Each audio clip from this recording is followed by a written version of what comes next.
Hi friends, ನಾನಿವತ್ತು ನಮ್ಮ ಉತ್ತರ ಕರ್ನಾಟಕದ ಸ್ಪೆಷಲ್ ಜೋಳದ ರೊಟ್ಟಿ ಮತ್ತು ಮೆಂತ್ಯ ಪಲ್ಯ ಮಾಡ್ತಾ ಇದ್ದೀನಿ. ಯಾರು ನನ್ನ ಚಾನಲ್ ಹೊಸದಾಗಿ ನೋಡ್ತಾ ಇದ್ದೀರಾ ಎಲ್ಲರೂ ಲೈಕ್ ಮಾಡಿ, ಶೇರ್ ಮಾಡಿ, ಕಮೆಂಟ್ ಮಾಡಿ, ಎಲ್ಲರೂ ಸಬ್ಸ್ಕ್ರೈಬ್ ಮಾಡಿ ಸಪೋರ್ಟ್ ಮಾಡಿ ಫ್ರೆಂಡ್ಸ್. ನಾನಿವಾಗ 2 ಸೂಡು ಮೆಂತ್ಯ ಸೊಪ್ಪು ತೊಗೊಂಡಿದ್ದೀನಿ. ಅದನ್ನು ಈ ಥರ ಕ್ಲೀನ್ ಮಾಡಿಕೊಂಡು ಇದನ್ನು ತೊಳೆದಿಟ್ಕೊಂಡಿದ್ದೀನಿ. ಈಗ ಇದನ್ನು ಈ ಥರ ಕಟ್ ಮಾಡ್ಕೋತಾ ಇದ್ದೀನಿ.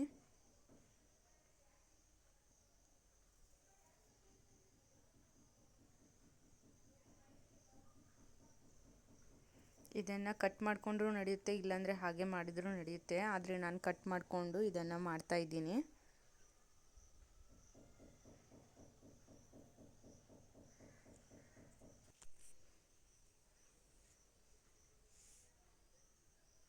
ಈ ಥರ ನಾನು ಎಲ್ಲ ಮೆಂತ್ಯನ ಕಟ್ ಮಾಡ್ಕೊಂಡಿದ್ದೀನಿ.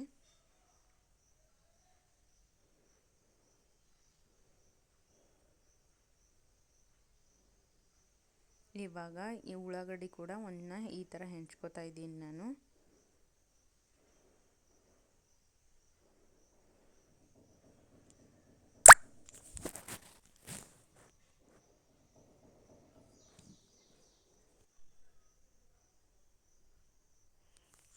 ಇವಾಗ ಉಳ್ಳಾಗಡ್ಡಿ ಹೆಂಚ್ಕೊಂಡಾಗಿದೆ. ಟೊಮೆಟೊ ಕೂಡ ನಾನು 1 ತೊಗೊಂಡಿದ್ದೀನಿ. ಅದನ್ನು ಕೂಡ ಈ ಥರ ಹಾಕ್ತಾ ಇದ್ದೀನಿ.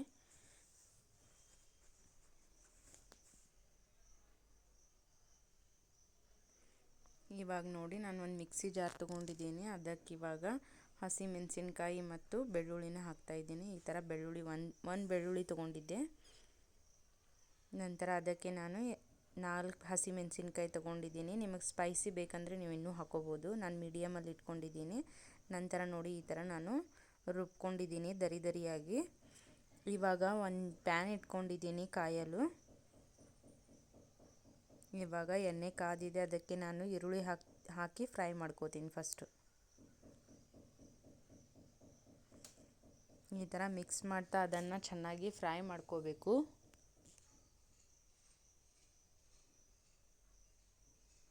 ನಂತರ ನಾನು ಅದಕ್ಕೆ ರುಚಿಗೆ ತಕ್ಕಷ್ಟು ಉಪ್ಪನ್ನ ಹಾಕೋತಾ ಇದ್ದೀನಿ. ಇವಾಗ 50% ಅಷ್ಟು ಈರುಳ್ಳಿ ಫ್ರೈ ಆಗಿದೆ. ಅದಕ್ಕೆ ನಾನು ರುಬ್ಕೊಂಡಿರುವ ಹಸಿ ಮೆಣಸಿನ್ಕಾಯಿ ಮತ್ತು ಬೆಳ್ಳುಳ್ಳಿನ ಹಾಕ್ತಾ ಇದ್ದೀನಿ.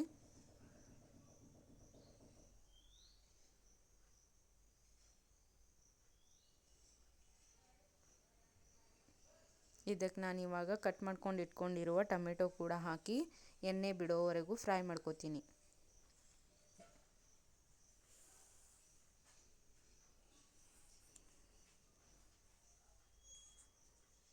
ನಂತರ ಅರ್ಧ ಟೇಬಲ್ ಸ್ಪೂನಷ್ಟು ಅರಿಶಿನ ಪುಡಿನ ಹಾಕಿ ಮಿಕ್ಸ್ ಮಾಡ್ಕೋಬೇಕು.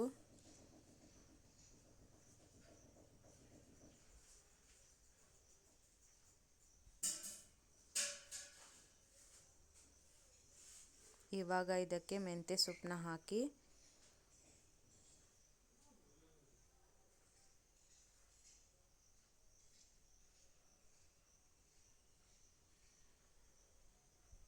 ನಾನು 1 ಅವರ್ ಮೊದಲೇ ತೊಗರಿಬೇಳೆನ ನೆನೆಯಲು ಇಟ್ಟಿದ್ದೆ. ಅದನ್ನು ಇದಕ್ಕೆ ಹಾಕ್ತಾ ಇದ್ದೀನಿ.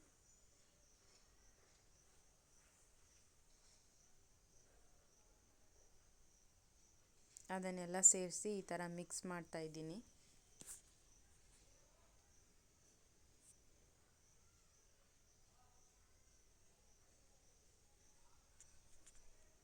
ಈ ಥರ ಚೆನ್ನಾಗಿ ಮಿಕ್ಸ್ ಮಾಡ್ಕೋಬೇಕು. ನಿಮಗೆ ತೊಗರಿಬೇಳೆ ಬೇಡ ಅಂದರೆ ಅದನ್ನ ಸ್ಕಿಪ್ ಮಾಡ್ಕೋಬೋದು.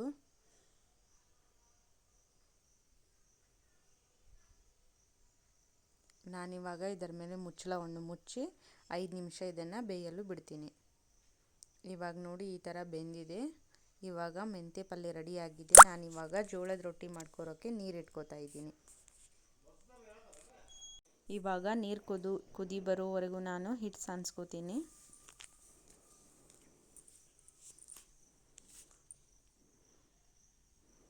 ಈ ಥರ ನೋಡಿ, ನಾನು ಹಿಟ್ಟು ಸಾನ್ಸ್ಕೋತಾ ಇದ್ದೀನಿ.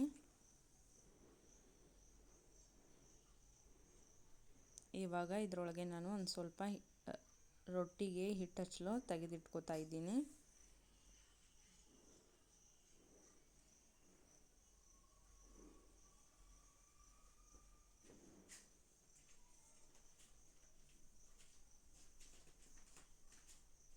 ಇವಾಗ ನೋಡಿ ನೀರು ಕುದಿ ಬಂದಿದೆ.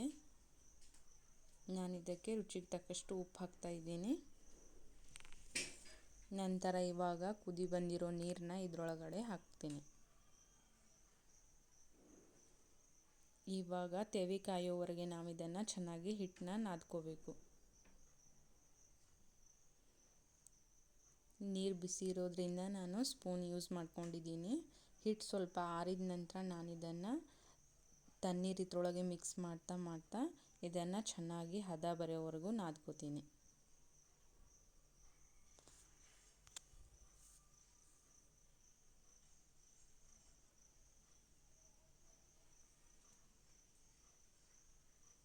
ಈ ಥರ ಕೈಗೆ ನೀರು ಹಚ್ಕೊತಾ ಇದನ್ನು ನಾದ್ಕೋಬೇಕು. ಜಾಸ್ತಿ ನೀರು ಒಮ್ಮೆಗ್ಲೇ ಹಾಕ್ಕೊಂಡು ನಾದಬಾರ್ದು. ಸ್ವಲ್ಪ ಸ್ವಲ್ಪ ಯೂಸ್ ಮಾಡಿಕೊಂಡು ಈ ಥರ ನಾದ್ಕೋಬೇಕು. ಎಷ್ಟು ಚೆನ್ನಾಗಿ ಹಿಟ್ಟನ್ನ ನಾದ್ಕೋತೀವೋ ಅಷ್ಟು ಚೆನ್ನಾಗಿ ರುಚಿಯಾಗಿ ಜೋಳದ ರೊಟ್ಟಿ ರೆಡಿಯಾಗುತ್ತೆ.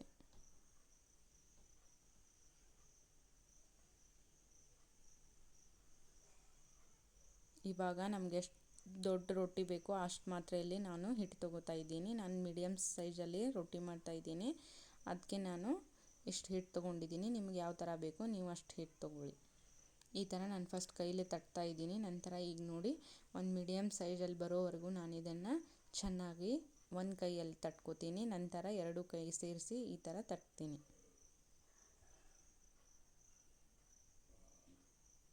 ಕೈಗೆ ಹಿಟ್ಟು ಹಚ್ಕೊತಾ ಇದನ್ನು ಈ ಥರ ತಟ್ಟಿ.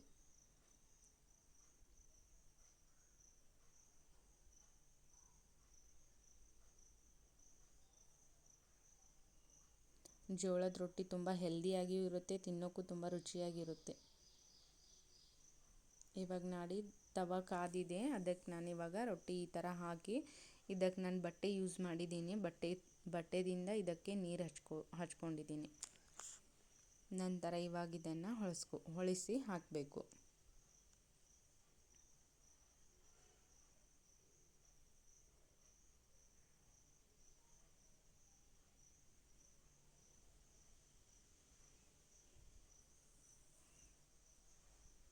ಇದು ಬೇಯೋವರೆಗೂ ನಾನು ಇನ್ನೊಂದು ರೊಟ್ಟಿನ ಮಾಡ್ಕೋತೀನಿ.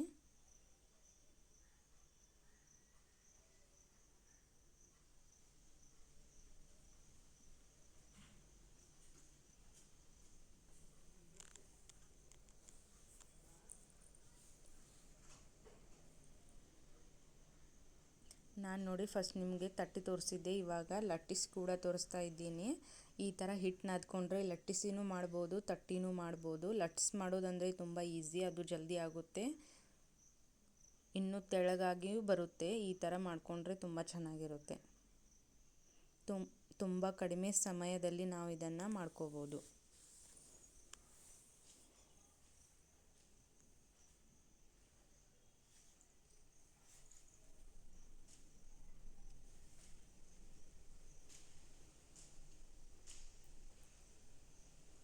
ಇವಾಗ ನೋಡಿ ನಾನು ಈ ಥರ ಬಟ್ಟೆನ ಒತ್ತಿ ಅದನ್ನು ಬೇಯಿಸ್ಕೋತಾ ಇದ್ದೀನಿ.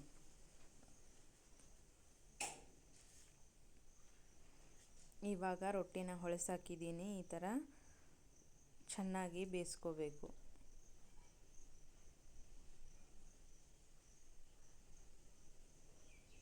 ನೋಡಿ ಇಷ್ಟು ಚೆನ್ನಾಗಿ ಉಬ್ಬಿ ಈ ಥರ ರೊಟ್ಟಿ ಬರುತ್ತೆ, ಸಾಫ್ಟಾಗಿಯೂ ಇರುತ್ತೆ.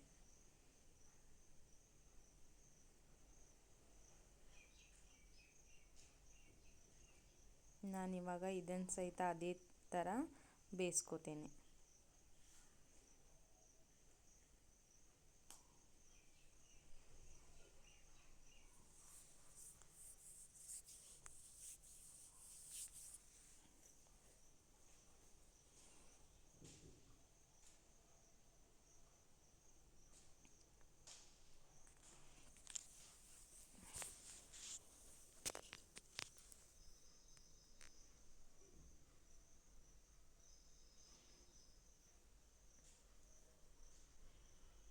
ಮೆಂತ್ಯ ಪಲ್ಯಕ್ಕಂತೂ ತುಂಬ ಒಳ್ಳೆ ಕಾಂಬಿನೇಷನ್ ಅಂದರೆ ಜೋಳದ ರೊಟ್ಟಿ.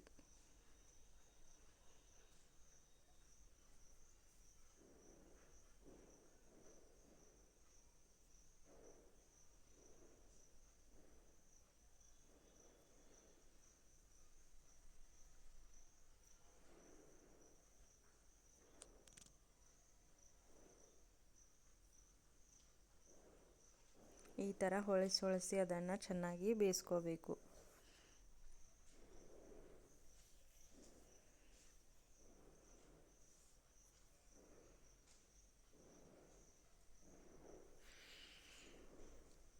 ಇವಾಗ ಈ ಥರ ಹೊಳಿಸಿ ಕೂಡ ಅದನ್ನು ಚೆನ್ನಾಗಿ ಬೇಯಿಸ್ಕೋಬೇಕು.